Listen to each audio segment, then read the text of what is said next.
All right, welcome everyone on our today's podcast. I have a very interesting guest. His name is Révan Ladouari, and actually, it's a very interesting story. Welcome and thank you for coming. Thank you for having As me. essentially, I saw reels on Instagram. I was actually 3 days ago, and I saw Révan's post where he was talking about why he decided to move to Astana.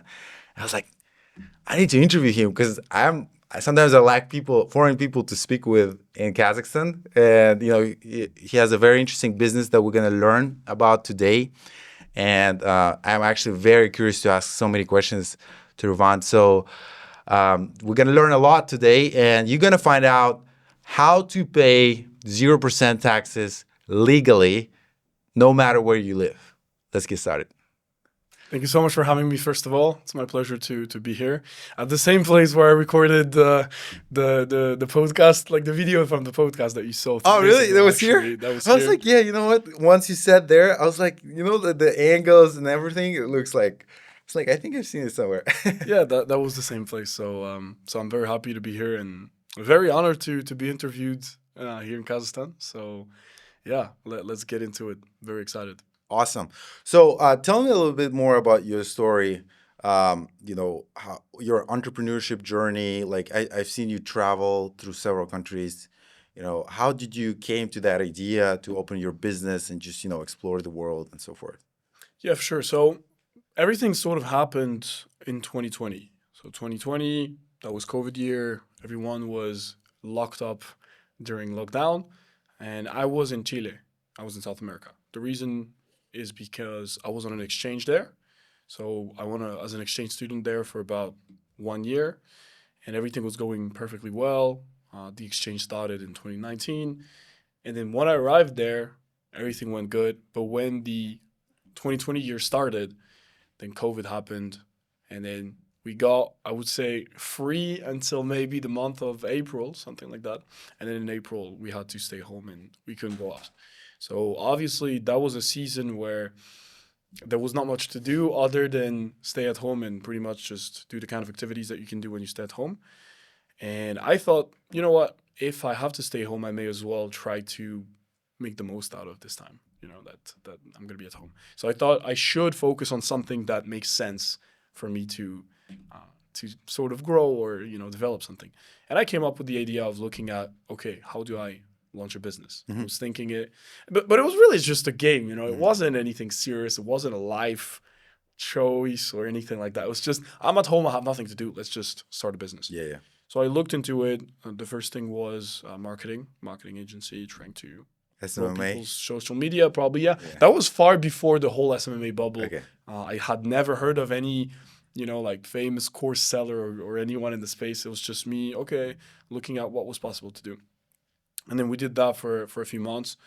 We eventually, then I went back to France. I tried to pretty much sell websites and social media marketing for local businesses. I was thinking, okay, there's a store here, there's a store there. I should just go and ask them if they need services. Right, right. I found the first clients that way. And then from there, I started meeting people at networking events. By meeting those people, I find new clients and so on and so forth. Then I realized, okay, marketing is not the best. I should try something else. I discovered short form content. So I tried to push on short form content, had an agency where we would edit videos for people and stuff.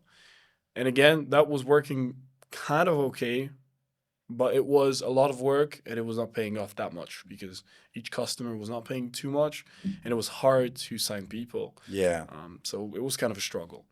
So one day we sat down. I sat down with my back against the wall because it was a tough situation. And I thought, what should I bounce back with? And for years, I've been very interested in the topic of tax optimization. Hmm. More importantly, because I was originally looking at it from an expatriation perspective, I was thinking, I know I'm going to move out of France. There's no doubt. I don't like this country. I don't want to live in Paris. I absolutely hate it. And I think it's going completely downhill. I think it's going to lose all of the advantages that it had been having for years. It's just completely going the opposite direction. And one quick question: is it a high tax rate there for businesses? Absolutely. Okay. It's not only is it high tax rate, Mhm. but we have the best tax administration in the world when it comes to busting people who don't pay taxes. So it's in our culture to sort of hate on taxes and hate on that, because it's one of the countries in the world where you can probably, well, you get probably, I would say, attacked by your tax administration the quickest, the most. You get started, you launch a business, you're, for example, you're a sole trader. You don't have a proper limited company. You just have a sole trader status. The first month you make money, you take 40% of it. Holy shit. They don't let you hold on. They don't let you, you can't win it's that okay. way. You know, the first year you can just wait until you make some money. No, first money you make, we take it and we just tax it. So it's very discouraging, right, for business owners. Yeah, 100%. And then you kind of understand when you look at the way the country is built that a certain degree of companies they try to push, invest into, lend money for. But another kind of company, the smaller range of company that the normal person is trying to launch, they actually just slow down the most. And the worst is not even the online businesses. The worst is the local businesses, the cafes, the restaurants, the bakeries. These are the ones that suffer the most. Because they already have low profit margins, and then you also pay taxes on top. It's kind of, it's like you don't really, you barely make any money. It's like they pay taxes on the money that they make. They pay taxes on the money that they spend. They pay taxes on the people they try to hire. They pay taxes on every level. So now they struggle to hire people. They struggle to make profit. They struggle to, and the rent increases. So it's kind of like inflation and everything too. Endless problem. And so I realized all of that, and I thought I definitely want to move to another place. So I started traveling. I went to in total I went 60 countries, because I was really just looking for, okay, what is a good place for me to live in. And by searching all of that, I gained a lot of knowledge in the tax optimization space, banking, how to get a visa, how to get a residency, how to XYZ. Just get basically all of these things. And I would just give out free advice for my friends, right? And my friends, they'll be like, oh, like, thanks so much, bro. This is very valuable. And one day, I was talking with some of my friends about the fact that my business was kind of tough to run. And they were telling me, you know, bro, I've always wondered, why don't you run a tax optimization consulting company?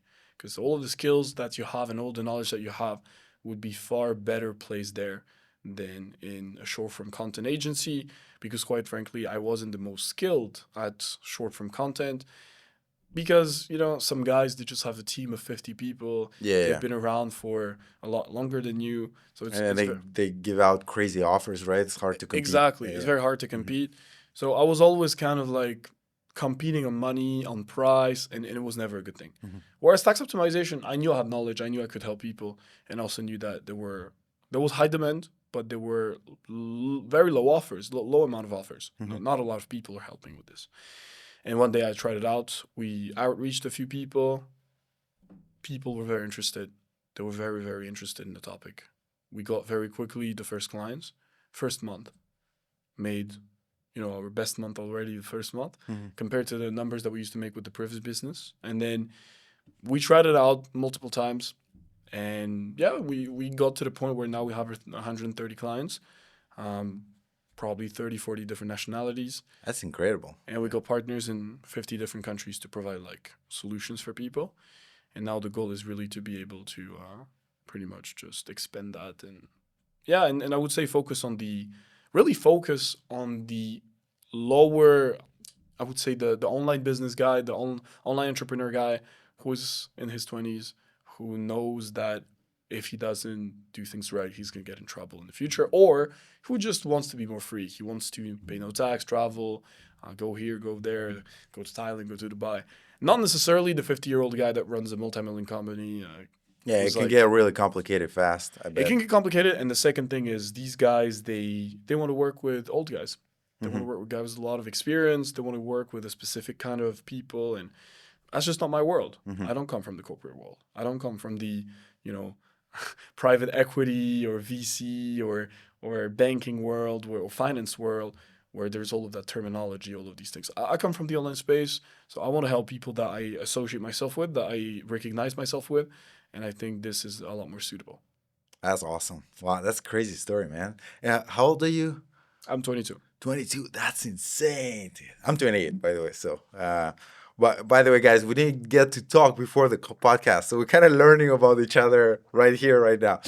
But that's insane, dude. Like that's amazing. Like, so let me ask you this question. Obviously, without giving off your trade secrets and so forth, but um, what do you guys do? Like, let's say a client comes to you, right, and he's like, okay, I want to pay zero tax or like low amount of tax, and he says, I live in US, I'm having to pay 30%. I have online business. Like, what walk me through your typical process, obviously without going to complications, but just so the simple viewer can understand. Of course. So generally, the first part that we analyze is understanding, first of all, how the customer makes money, how the guy makes money. So what's his business model? Where or his clients located? Does he usually get paid through bank transfer, payment processor, crypto, whatever payment method he has? And I would say more importantly, what kind of numbers are we talking about? What kind of, like, is he generating 100K per month, 20K per month? Obviously, depending on that, it's going to be more or less possible to optimize, because the guy who comes up saying I make 10K, well, he can optimize. It's going to be easier to optimize because it's no numbers. The banks are not going to be annoying. He's not going to get asked a lot of questions. The guy who makes 400K per month, he can't bank anywhere. He can't have a company in any country. And he certainly cannot just do things like this without caring. Well, you don't have to pay anything. It's definitely going to take to be more careful about how we make the setup work for him. So first of all, we analyze that. Then we look at the options that will match that person best. The first step is the company structure. This is something someone can do regardless of where they're based, but there are limits to it, because obviously, like, you can run a company, but it doesn't mean that you can just keep the profit there. Some countries will not accept you having a foreign entity and not pay tax in the country where you live. There are rules that can interfere with your capability of just opening the company and paying no tax. There are workarounds even when the laws are stricter, but it does not necessarily mean that it's the same for everybody. And that's why the most important part is to really understand the situation of the person. For me, it's all about that. Like, no matter what people tell you when they say the best option is Dubai, the best option is this, the best option is that, it's all lies. Because the reality is there's no best option. Yeah. There is an option that fits with a situation. That's a smart But approach. for some people, Dubai is not going to work. For some people, Dubai is going to work. And for some people, like, they have to look for more specific options because maybe their business model is not supported in XYZ country. If someone would come up to me and say, I have a online casino company, I want to optimize taxes, don't go to Dubai. You legally cannot have a casino in Dubai, right? Yeah. So there are a lot of laws that can make a difference, but in general, it's usually either opening US LLC or opening a Hong Kong LLC, because these are the two best, I would say, easier to open, quicker to open options that usually suit with most cases. There can be extra options available as well for like specific cases, but in general, these are the two options that we work with the most. So that's kind of like step one.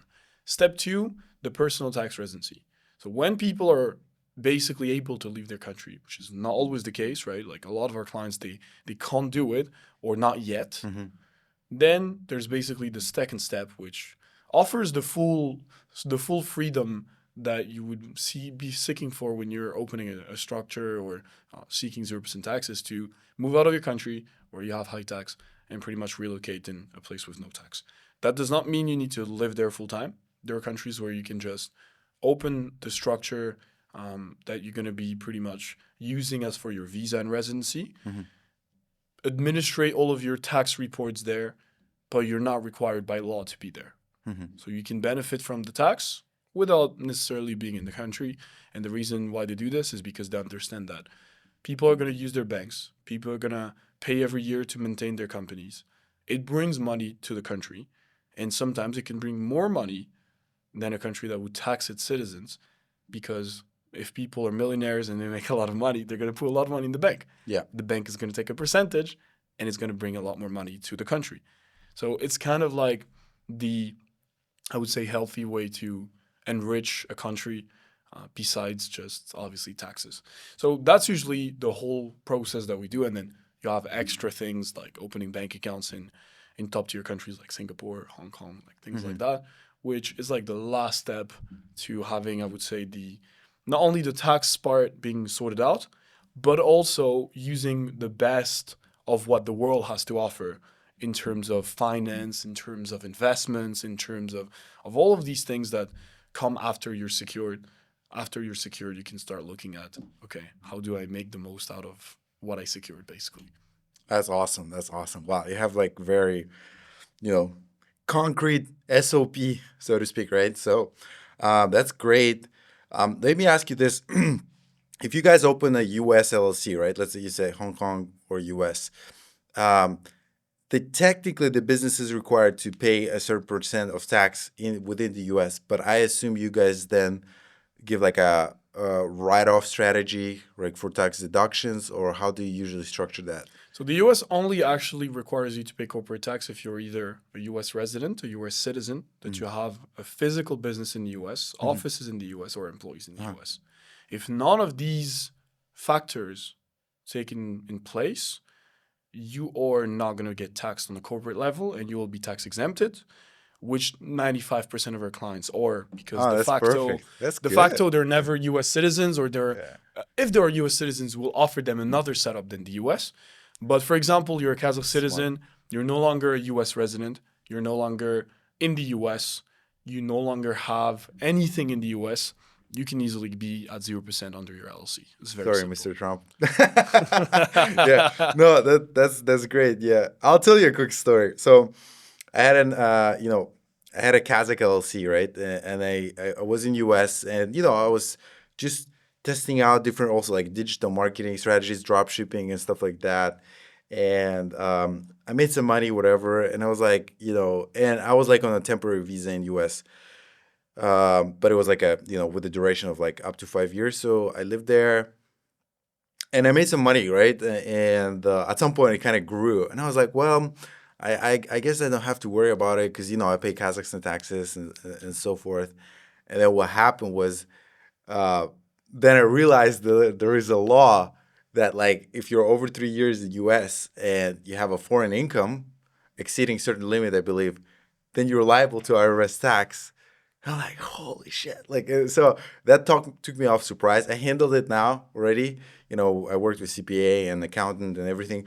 But I remember I was like, oh, shoot, I just need to know my tax game much better. That's when I realized back then.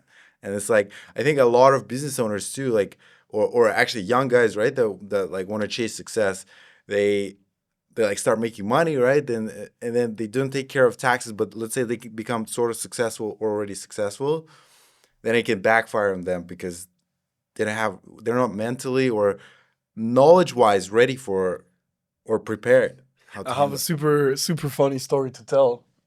That's kind of about that. So recently, I was talking with a guy. He'll probably be watching this video, so he will know, like I'm talking about him.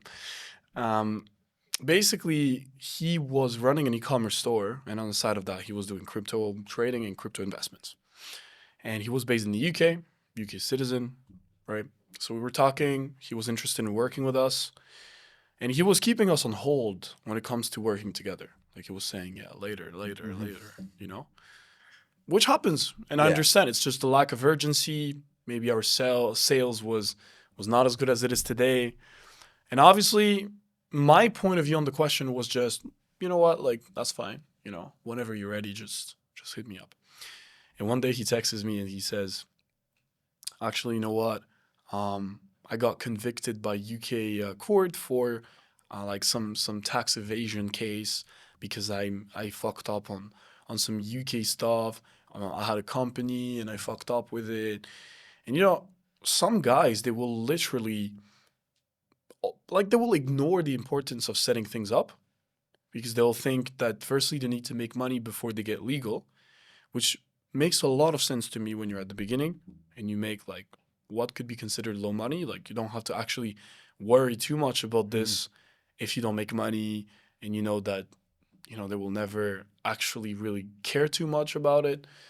And you don't even know if that business model will work out. Exactly. Yeah. But there's a difference when you already make money. You're going to scale, or you're competing on, for example, you're into crypto and crypto can just blow up tomorrow and you have nothing to take in payments or to protect the money you're going to receive. And regardless of the laws that can, go against you, which is one thing, you can just get blocked by the banks. You can just get the banks to remove your access to your money like that. If you use Wise, Revolut, if you use fintechs, they can displug your money in 2 seconds and you're finished. And people don't realize this enough. Like, you could be on a trip, you're going somewhere, and you go from multimillionaire to a homeless person just because your setup is bad and you haven't given any importance to it. And tomorrow it can all disappear, it can all vanish. Like, online money is the best opportunity that exists in 2025 and in human history, because anybody who comes from any background at any age can make millions of dollars, but it can also take millions of dollars away from you, just like that. Yeah. Quicker than it happened. Whereas our parents, our grandparents, when they would make money, they would still have a little bit more time before that money would be taken away from them. So I kind of feel like people don't realize this enough, and they tend to make mistakes thinking that it's not urgent, when clearly... Or later. Yeah. It's not that the government is going to come from you. The government is not going to come from you in most cases. Like, if you don't pay taxes, they will not come from you, right? Unless you have a physical business or you have a house, or you can fly away. They will never find you. They will not come from you. But the banks can shut you down in a second. And that is way worse than even getting the government to come from you. Yeah, you can't have access to your money, right? Have to pay people or pay suppliers or whatever, right? For your stock or... Anyways, this can get brutal pretty fast. Like, if people don't know about it, like when the Tate brothers got arrested, the worst part is not the fact that they got banned from social media. The worst part is all the banks they were using that suddenly told them, your money is locked, we cannot use it anymore, we can no longer work with you, our license can get revoked from, our main branch if we keep on banking with you. And they just lost access to their money. The only reason they stood up is because of crypto or certain nations that just don't care because they're not controlled by any conglomerate or any bigger entity. They're just countries where you can pretty much do whatever you want, and they're away from everything, like in the Caribbean or in the Pacific Ocean or eventually other countries here and there. China, Central Asia, like Russia. But that's not the case in the West. The West is a place where you have less freedom than you think, honestly, and people don't realize it. Yeah, I can feel that for sure. And it isn't like he said it, actually, Andrew said, like, it was like 20 million or $200 million was just like taken away, frozen on all of his accounts. I don't remember exact video I watched, but like just as it was happening, or like after he got out of the jail. Remember that video? He's walking with like a beard and like just smoking a cigar. That was funny. Yeah, so again, right? You have to be prepared. That's the lesson, guys. So it's one of the most important things. But let me ask you this question. How many people currently work for you? Like, what kind of team you have? Again, without going into like telling you something or telling me something, or viewers, right, that you wouldn't want to share about your company particularly, but just like a basic stuff, right? How many people work for you, or what do you do for marketing and so forth? Sure. So most people I work with, they're usually companies that, like, people who handle their own businesses, to the exception of like one of our team members who is basically my cousin. So my business partner is my cousin. I have a similar situation. And my team member that helps my client with, for example, opening bank accounts, opening their companies in the US, he's my other cousin. So they're two brothers. You have your own Tate brothers. So yeah, exactly. We're definitely running as a family. I think it's one of the best blessings that you can have to have trustworthy people in your life. And for me, it's definitely my cousins. So that's the majority of the things I do. I do with them.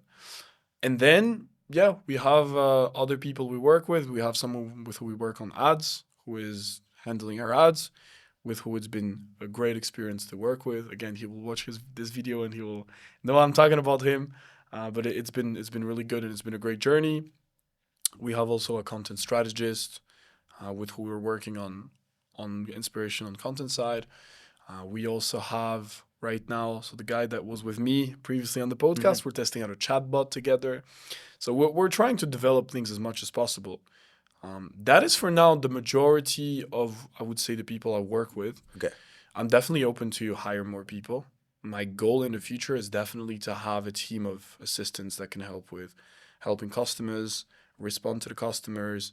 So all of the delivery aspect can be taken care of because today our profit margins are very high. We're able to make really high profit margin. So we're capable of investing more into the business. And I know for a fact that the more the business will grow, the least profit margin we'll have, but that's totally fine because the volume Yeah, will exactly. ensure In the end, you're that gonna make more money. exactly. Right. Like It's kind of like scaling the ads, right? It's gonna cost exactly. more expensive, but you get more sales. Absolutely. Yeah. And at the end of the day, consulting has one advantage that no other business has, which is that the sale that you make on a high ticket sale is not more complicated than a marketing business. It's actually more simple because you're selling an information that other people don't have, that you have. So there is a big idea that people need to pay for that because they understand they need it. And if they don't have it through you, they won't have it at all. Like the type of stuff that we do today, a part of it is consulting, a part of it is action taking. So it's in the middle. I couldn't possibly say it's just consulting. It's something in the middle. Yeah. And then the cost, time, effort is much lower than a marketing agency. Because a marketing agency, Have freaking shitty clients asking. they have to It's work like, a lot. Why? This ad gave me a lead, but he's not ready to pay me right now. Or like, why is this reel not million views already? Exactly. Yeah. Like we do get questions from clients, we do get a lot of things, but it's a lot easier to just speak with them, and it's a lot easier to handle all of this as opposed to a marketing agency. So Yeah. it doesn't take a lot of time. We can scale it and still have time in our day to handle. Like I could basically have the double of the clients that I have now, and it would be okay, and it could bring 100K profit per month, maybe more. And I know we could possibly handle it. But I also know that it's obviously worth investing a couple of thousands if we get the opportunity to have a part of all of that delegated. So it's definitely something that makes sense in the future to hire a team and build up a team. That's cool. And you have a very nice structure. By the way, I wanted to clarify that does not mean that all SMMA clients are shit or anything like that. It's just like he's been there, I've been there. It's like, so when you sell marketing, like often, you offer too much and then there's a lot of demand and then you run out of profit margins. Anyways, coming back to this point. So, yes, you have an interesting setup. Essentially, it's like you have like a team of executives essentially that run the business, including you, of course. And in my case, it's a little different setup. So with my company, we recruit. That's what we do. So it's me and the co-owner. So he's American. So I'm originally founded it myself. Then we decided to work together. He invested, got a seat in the company, and then we've been working for like, I don't know, almost a year now together. It's been great. So what we came to conclusion, because I've been having a full-time job, really good, high-paying full-time job for like a really one big influencer. I cannot say his name, but like he's huge on YouTube, over 28 million subscribers.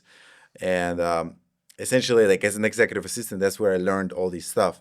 So I didn't have full time to necessarily like allocate to my business. So I hired one guy, another guy, and again, I eat my own bread. I hire people that I would hire to myself, and I hired them to myself, and we train them. So I have a team of 16 people in the company, like salespeople, coaches, recruiters, assistant recruiters, HR team, and like finance guy, and it's like runs smoothly.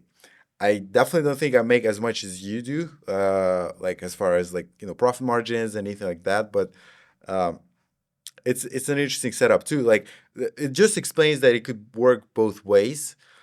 Like with your setup, you have like four 4 people, right? Or 3 people would say, right?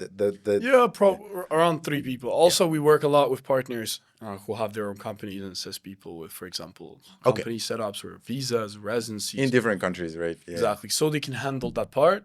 We basically transfer the customers to them. We still assist the customer in the entire process, but on the technical setups where only a local can make the setup, obviously we need them because we cannot do Yeah. certain things that Makes you sense. need an accountant or a lawyer or someone who's a government official to work on. So that also obviously takes a part of, I would say, work that you could consider a team member Exactly. or an employee doing. But you have the connection and you have the network. So Obviously. that's what is worth a lot Yeah, of like money. for me, network in this business is everything, Yeah. right? Because network is what brought that business alive. Because without the connections, we definitely would never have been able to do any of the things that we've done. And secondly, it was also an opportunity for us to pretty much understand that, yeah, we it's a business that will never stop growing because Yeah. new countries will offer new opportunities. For example, recently Kazakhstan offered a new type of visa with a Nomad visa? nomad visa. I got DM'd by some people from after I made that video that told me they also work in tax optimization and that there is a free zone in Astana that has tax benefits. You can look it up on the internet. You will find nothing.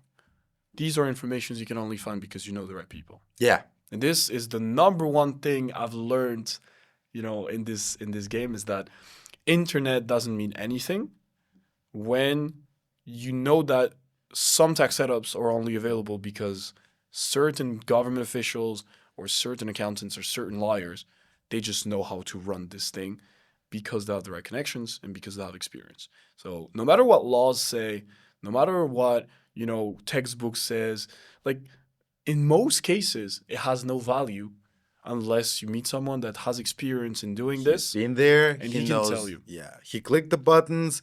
He put the paperwork. He knows what people say and so forth. Yesterday, I was talking with a guy on WhatsApp who is a potential client, and he was telling me that he tried what we offer before working with an accountant in his country, and that it didn't work. It wasn't possible. He would still have to pay taxes on it. And I told him, well, yeah, you're right. If you want to be the guy who is doing everything the way your country wants you to do it, and you want to follow all of the rules of all of the things and everything from start to finish, you will always find a little contradiction that will essentially say that sometimes this works, sometimes this doesn't work. And I always say it. At the end of the day, what matters is not what the book says. It's what the accountant that has done it 1,000 times, the lawyer that has done it 1,000 And times, experienced. Yeah. the entrepreneur, the average entrepreneur that you meet is doing. If you've ever heard someone failing at something, then you'll know about it and you'll learn from his mistake. But if you hear that it works and that people don't have problems with it, then who do you want to believe? The textbook or the guy that has done it? Of course, you're going to believe the guy that has done it. So that's what I said to this guy. I said, if you're looking for the book and only the book, better we don't work together. I work on experience. I don't work on the book. Makes total sense. So, I had this question. So now you live in Astana, and you recently moved here. And tell me your experience on like Kazakh people or people that live in Kazakhstan.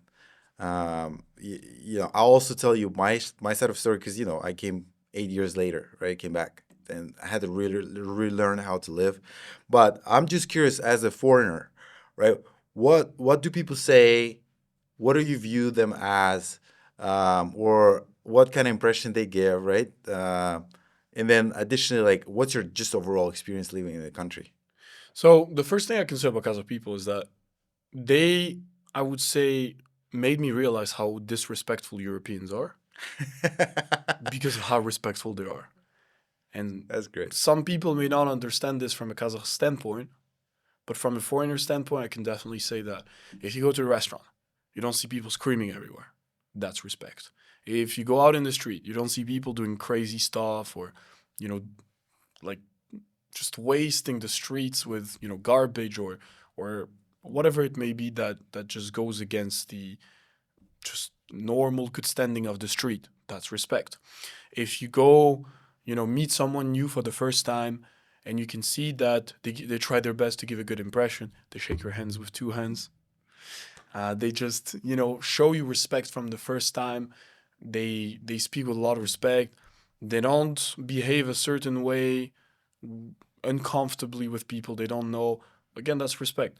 And it's just in general all of these things that made me really enjoy Kazakh culture. The respect of the elder as well. Like in Europe, we don't have that. Like in Europe, you would never see anything comparable to that.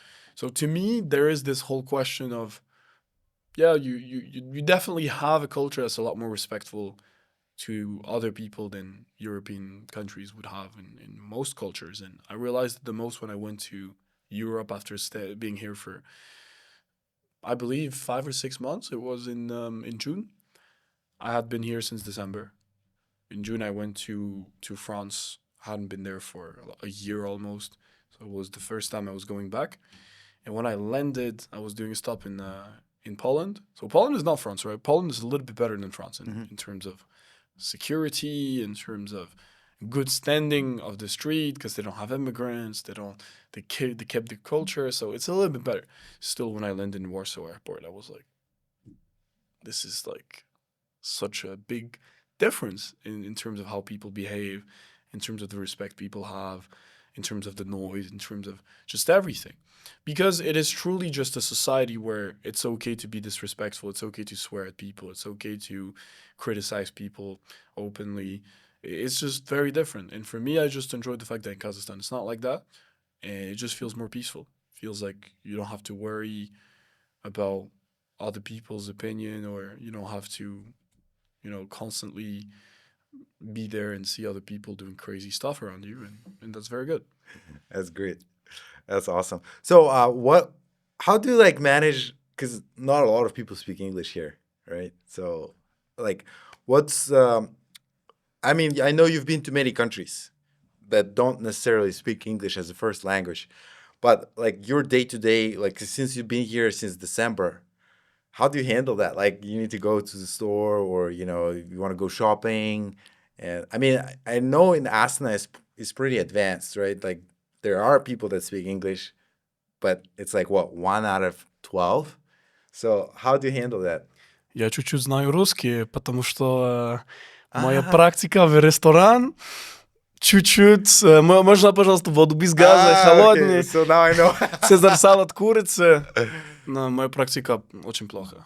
Okay. So my friends speak very good English. So it's hard for me to practice Russian because I just handle everything in English with them. Yeah. They help me with translation. They help me with other things. But when it comes to speaking, yeah, it's like I struggle to really understand, I think, most of the time what people tell me. But I definitely want to change that, take some courses and be able to just speak it like much better. And also I would like to learn a bit more of Kazakh language. Not because I think it's super useful as of like communicating, because a lot of people don't speak Kazakh in Astana, but because I find it good to show respect, simply. Like if you go to someone and they see you as like, oh, who is this foreigner? And you start speaking to them saying like, Asbolsen, Yeah, exactly. Salvolnus, Rahmet. Yeah, Like, they always they're like very respectful. they glow up probably once you start Exactly. saying Kazakh words. They're like, oh my god, you're God. Exactly. So great. that's the one thing I would say is mostly motivating me to work on. That's awesome. What's your schedule like? Because you work a lot with foreigners. So I'll give you example from my side. So I work from 6 p.m. Kazakh time till 5 a.m. So because I work American schedule, the co-owner of the business lives in Alaska. So that's even, so there's like, there's Eastern. So fucked up. Yeah, I know. So it's Eastern Standard Time and it's 4 hours later. I mean, we figured it out, but all my team works at night. And like, it kind of like messes up with you at some point, like, because it's like you don't see a lot of sun. So I wake up at 1 p.m., hang out with my wife, like go to gym, wherever, and then pick up my son from the daycare, and then I work. And then I go to sleep when it's like sun is fucking up, You know. So yeah, I'm just curious, what's your schedule like? I could never live like this. Well, my schedule is quite normal, to be honest. I wake up in the morning at like 8 probably. And then, yeah, I just start my day in the morning. I usually try to focus on tasks, that don't necessarily like require that tasks that I can do at any time of the day. So maybe editing some content, maybe figuring out a few papers, like signing a contract or something, or anything that I can do sort of in the morning, planning content. That's what I mostly work on now. And then usually when there are calls, then it's usually happening in middle of the day, afternoon, talking with clients, talking with leads, talking with my business partner, or handling anything that we would have to handle. That's usually more kind of in the afternoon or the evening. And then sometimes it can happen that I have calls later, like 10 p.m., 11 p.m., because like some guys are in time zones that are Yeah. quite far from mine. Like for example, I had to have calls with some of my clients in Guatemala, so I can only do that in the evening. So I told him, yeah, let's do it at 11 p.m. my time. That's totally fine, because I know that either way I have no other time in the day that I could possibly speak with him. And better doing it just like very late at night. So that's usually what the schedule looks like. I try to avoid working at night. I know that's not the time of the day where I'm productive anyways. I would rather wake up very early if I I was in a know. position where like That's my dream. I had not like To wake up early. if I were in your position, maybe I would wake up earlier. I would wake up very early, like 3, 4 a.m.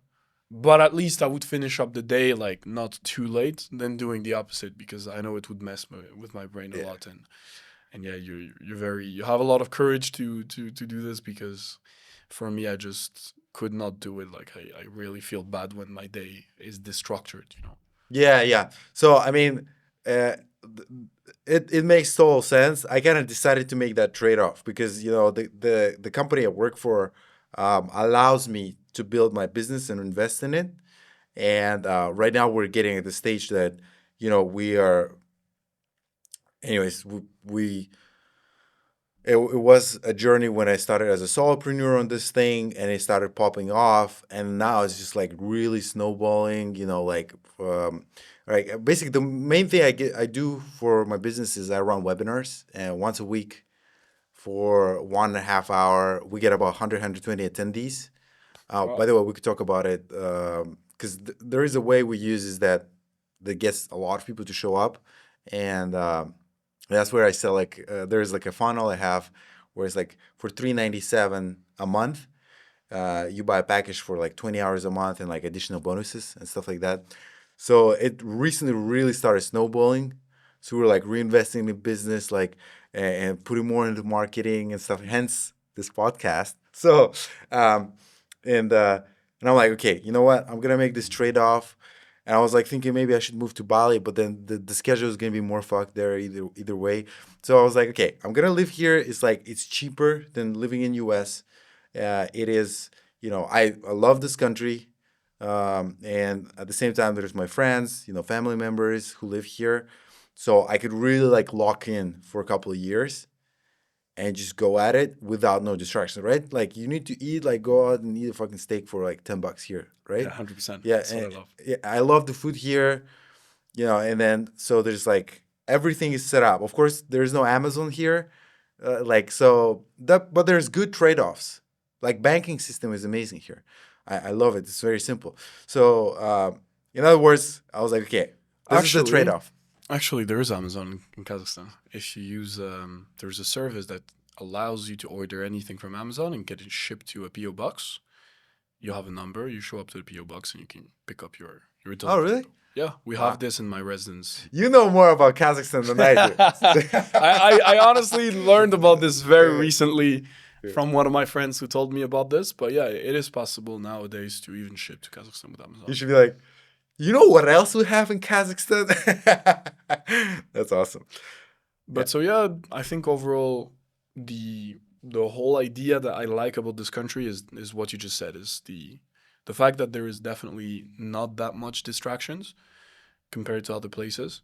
Now obviously that isn't the case with every city in Kazakhstan. Like obviously, you go to Almaty, there's more distractions in general, but still, if you compare it with any other city in the world, still very low distraction, and that's one thing I really appreciate about it. Like, you also feel like the majority of problems that exist in a lot of countries in the world don't exist here.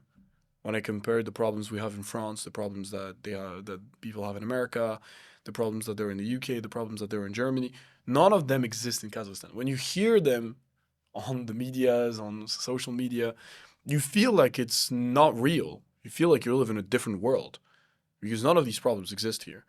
Now, that doesn't mean that there is no problems in Kazakhstan, but it's definitely problems that in our day-to-day life as entrepreneurs are less significant than the kind of problems you would have in countries where it directly impacts your finance, it directly impacts your comfort, your environment, your capability to develop yourself, your growth.